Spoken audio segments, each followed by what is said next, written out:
À l'écran, c'est Daniel Marguerat, un chercheur spécialiste de Jésus. Il est mondialement connu.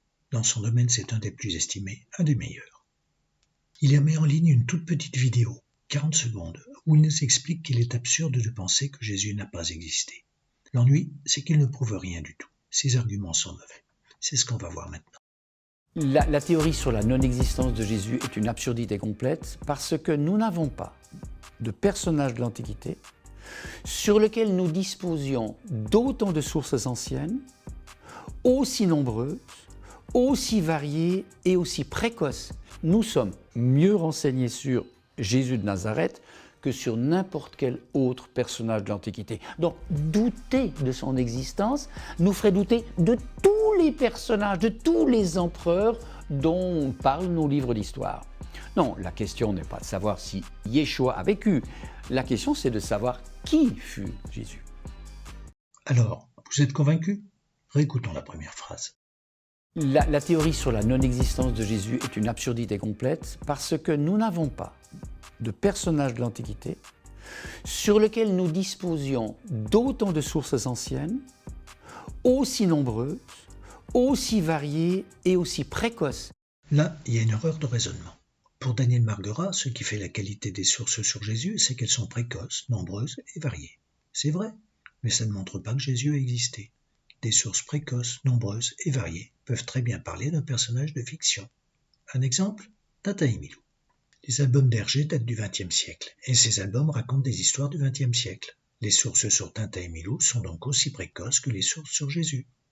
On trouve Tintin et Milou dans 24 albums, dans des journaux, dans des publicités, des films.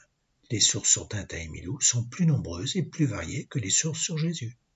Est-ce que ça nous dit que Tintin et Milou ont existé? Non. Faut trouver autre chose.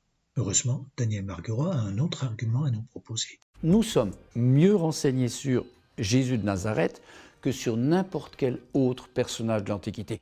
Ah bon?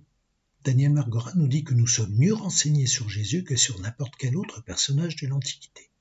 Prenons un autre de personnage de l'Antiquité, Jules César par exemple. Jules César a beaucoup écrit, et ses livres existent encore.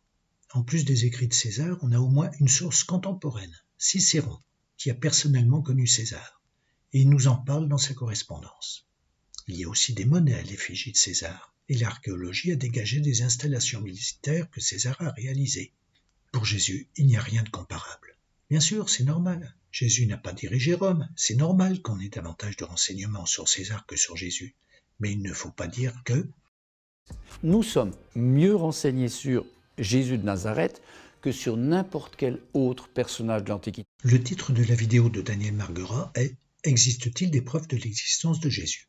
Pour Daniel Marguerat, la réponse est certainement oui. La théorie sur la non-existence de Jésus est une absurdité complète. Pourtant, les preuves, je ne les ai pas vues. Daniel Marguerat n'en a pas donné. Et pourquoi Daniel Marguerat n'a-t-il pas donné de preuves de l'existence de Jésus? Parce qu'il n'y en a pas de preuves, et même pas d'arguments convaincants. Cette vidéo de Daniel Marguerat est un extrait d'une vidéo plus longue où il donne d'autres arguments, pas meilleurs. Je l'ai traité dans une autre vidéo, sur la même chaîne.